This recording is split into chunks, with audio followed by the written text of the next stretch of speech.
Wapendwa wangu, hii sahani yangu ina potato wedges, ina pepper steak na ina broccoli na cauliflower. So naanza na kuonyesha jinsi ya kutengeneza hivi viazi, maana ndio vimekuwa much requested.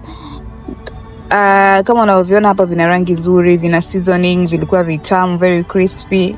Haya, utaanza kwa kuvichemsha viazi vyako, vichemshe viive alafu viache vipoe kabisa. Vikishapoa juu utanyunyuzia hiyo cornstarch. Hii cornstarch itaipa viazi vyako rangi kama ya orange color na itafanya iwe crispy ukija kukaanga. So utakaanga vizuri mpaka vikaukie na vitakuwa crispy. Na unaona rangi yake imekuwa orange color, very nice. Sasa tuje kwenye seasoning. Utaweka kwenye bakuli kwa batches kidogo kidogo, na utaweka chumvi, utaweka oregano, utaweka na pilipili manga na utapeta kama hivyo. Vio in batches, usiweke vingi maana vinaweza vikavunjika. And then naona vinakuwa tayari na utaserve na nyama, kuku, whatever uchokuwa nacho kama hivyo. Sahani yangu naona inavutia. Na bila kusahau hii chachandu ni kiboko ya zote. Wewe nunua ujione. Sina mengi guys. Bye bye.